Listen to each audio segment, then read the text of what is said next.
ทักทายสบายดีเด้อสบายดีตอน3-4 โมงเด้อพี่น้องเด้อเครื่องบริษัท4 มื้อ 5 มื้อกันปั่นอยู่นะแคมกองเมียนทิศหนึ่งประมาณ4 เทือปั่นอันนี้ยังบ่ฮอดทิศ2 เทือปั่นพี่น้องโอ้บ่แม่นนะไม่3 เทือปั่นอันนี้ก็ยังปั่นบ่แล้วตู้กับเพมือก่อนปั่นบ่ได้ฮะกะสิสักได้น้องก็แปลงปั่นไปพี่น้องยามันใส่ยังกะใส่ไฟเนาะในเฮือนแม่เขาเด้อพี่น้องเด้อเฮือนแม่เขาเด้ออันนี้เด้อเฮือนแม่แล้วพี่น้องเด้อข่อยยังบ่มีเฮือนมีซานข่อยยังบ่มีหยังเป็นของตัวเองอันนี้เฮือนแม่ข่อยผู้ใดบ่ถามก็บอกอันนี้เฮือนมูนอันนี้เฮือนมูนแม่ข่อยเด้อพี่น้องเด้ออันนี้ต้นไม้ใหม่ข่อยไปหาเด็กๆไปใส่ละซื้อแป๊บซี่ให้เด็กๆใส่เด็กๆไปซื้อนะแฟบกับน้ำยาปลาพนุ่มให้ก็เลยซื้อแป๊บซี่ให้เขากินข่อยก็กินน้ำลืมจอกอีเลยมันยังคือเป็นแนวนี้อีกปะสบายดีFCเนี่ยสบายดีโหวีรกรรมพี่น้องเอ้ยทิปน้อยนี่เราวีรกรรมหลายเนาะจักหัวแตกจักมาครบเนาะจักแขวบินสุดยอดเลยวีรกรรมทิปน้อยนี่ป้าเก่งยี่ลีเกิดปีหยังนะใครเกิดปีหยังไม่เกิดไม่เกิดปีใดปีไก่ปีไก่แม่ปีไก่ดินเด้ปีหนูปีหนูอันน้ำทิพกับปีหนูปี2020บ่ลูกโดยอันดีเดือนไหนก่อนจะเกิดอ้าวเดือนสองเดือน 2เกิดก่อนน้ำทิพย์เกิดเดือน8ปีเดียวกันลูกปีหนูชนปีหนูเด่นพี่น้องคอยลืมจองนะผมคอยอยู่บางปั่นเครื่องคอยไปเอาก่อนเด้อถูกเพลืมพี่จองน้ำป้าแต่ทึ่งหัวกำลังปั่นแห้งพี่น้องเดี๋ยวจะซื้อมาตาก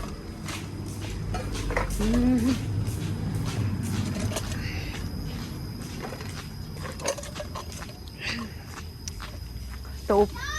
พากันนั่งริมตูบอยู่นี่แหละผมมักละมุดแต่บริกินมันสูงเอาบริมันหนาวมากนี่กินลายเด้อไปเอาอีกจงเป็นไทยนาบาวกินแน่เครื่องปลูกของฟังแม่กว่ากันลายได้พี่น้องแล้วดูฝนมาเลยอียังกระโปรงมากเห็นยังคือเปียกเมิดเอาไปตากแม่เอาไปตากแดดลูกไว้บ่เห็ดแบบนี้เจ้าเห็ดอะไรต้องเอาไปตากแดดไว้นี่นะนี่ตากแดดเห็นบ่นี่แดดนี่ต้องแน่บังแม่นั่งอันนี้ไปสภาพไปรอเบิ่งกันนะเครื่องปลูกแม่คอยมึงนี่มึงมักเพชรที่สุดในโลกแม่นบ่พี่น้องแม่คอยปลูกได้หน่อยกลมๆสวยๆแดงๆหน่อไม้อีกอะบ่มีหอดขี้ดินหอดบ่ออกนี่ยอดนะ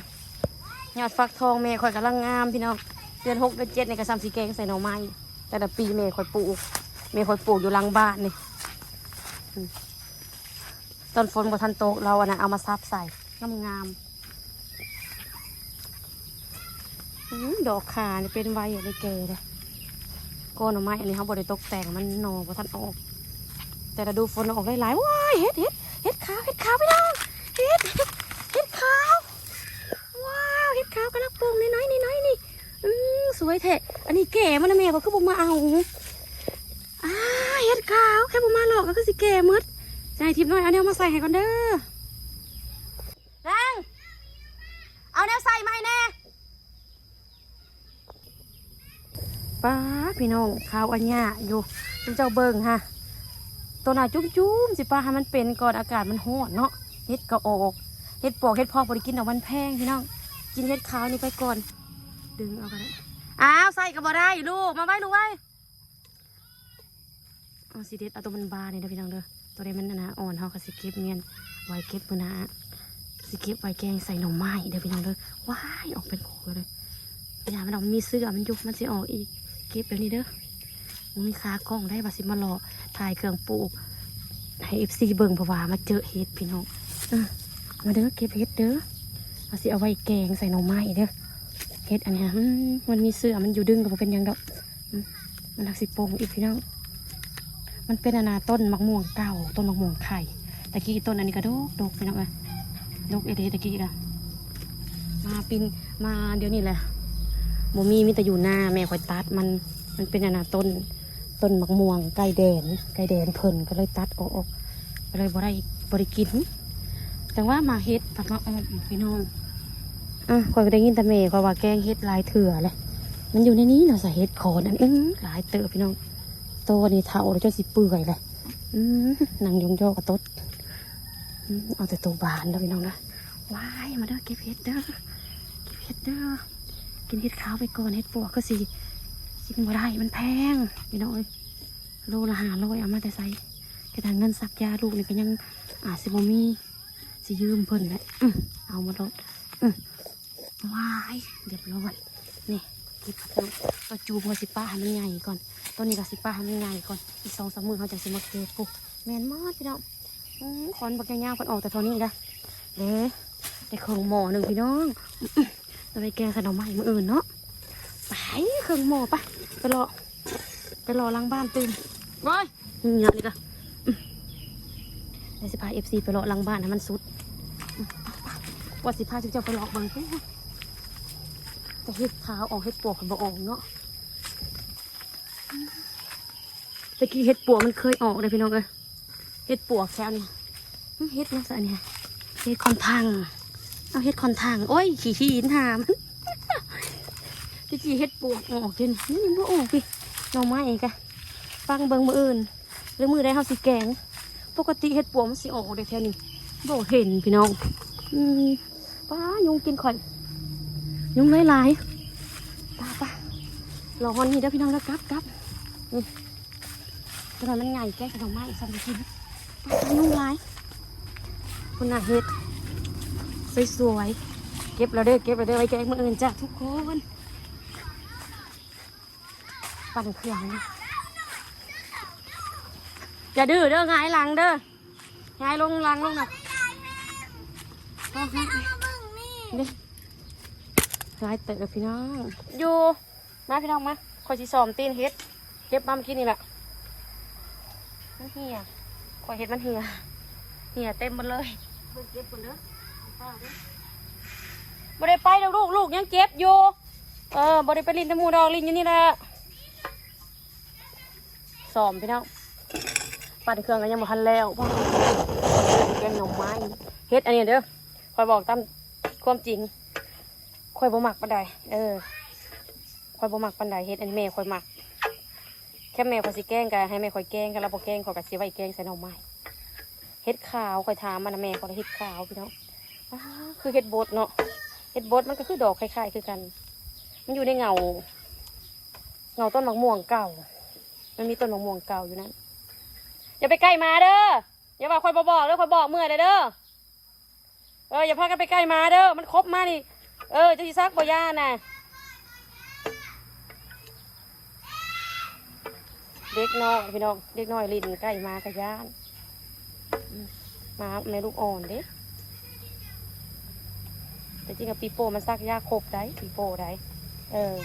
บุมีตัวใดเคยกัดมันจากเถื่อได้ปีโป้นะมันกัดเข่าเพราะว่าตัวผู้ตัวแม่ลูกตัวเองกับกัดคือมิ้นคือกันบางอย่างบางเถื่ออย่างหายกับลูกตัวเองกับด่าได้พี่น้องเอาความจริงแต่กระโดนดองหายด่าเธอหนึ่งส่วงนะเป็นปจดวิทย์7 มื้ออะไรอารมณ์เขินอารมณ์เบี่ยงนี่ส่วงนี้แหละลูกเห็ดให้อารมณ์เสียแล้วก็เป็นโวยวายอะไรข่อยนะแค่มันนะโบปกติแล้วกันมือปกติกับโบเป็นอย่างพี่น้องโบให้โบว่าโบด่าไป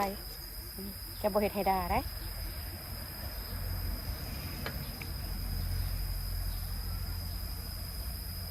ซ้อมเมียนมือเธอแม่ข่อยจะแกงกินแรงกันให้เราแกง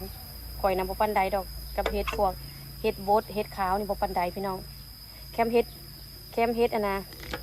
ห็ดปวกเห็ดละโง่เราคอยหมักอยู่แต่ว่ามันได้มันแพงเนาะพี่น้องเนาะยากอยู่นะคอยรีดน้ำกันลูกคอยกระยาอยู่แต่ว่ามันแพงพี่น้องเลยผัดมาถือช่วงนะลูกถือมากัดอีกแค่มีเงินก็สิจงเงินไว้อะนะไว้ซักยาให้ลูกพี่น้องเอ้ยเห็นยังไงมันเป็นเลยแก้ไขบ่ได้มีแต่ซักยาแล้วซักให้มันห่อนหาเข็มพอละเห็นได้ซะจะสิซัก3 เข็มปัดเฮากับญาติอนาคตเนาะอนาคตเฮากับบ่ฮู้ว่ามันสิเป็นหยังคนละถิ่มใส่หม้อวิทย์หม้อโพกลงวิทย์ลึกจมพี่น้องจมอีกแล้วจมให้ FC เบิ่งอีกนะเฮ็ดขาว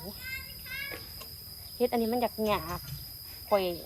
ข่อยจังหวะมันบ่หมากแคมดอกจุ่มๆเนาะข่อยหมากจุ๊แคมยำหยาบได้เห็ดดอกใหญ่ๆนะทางเห็ดไร่ปลาแซ่บได้พี่น้องเห็ดไร่บ่ได้เคยกินเห็ดมันเกิดอยู่ในน้ำก้อนหน่อไม้อย่างนะเขาเอิ้นเห็ดไร่แกงใส่หน่อไม้ฮะอ้าวลืมเสร็จบอกมาแล้วไอ้เควินมาแล้วโอ้ยลืมเสร็จบอกเสาเงินเราไปเอาหลานลืมเลยข่อยกะค่านาไทยวิดีโอให้ FC เบิ่งตีนมันนี่สิเอาไปถีบใส่อนาคอนไม้เกิดกูปีได้พี่น้องเฮ็ดอันเนี้ยจะข่อยลงว่ามันเป็นเฮ็ดขาวหรือเฮ็ดโบดเฮ็ดอันนั้นแม่ข่อยไปเก็บตลอดช่วงนี้แม่ข่อยฆ่าคายมักต้อแม่เขาก็เลยบ่ได้ไปเก็บ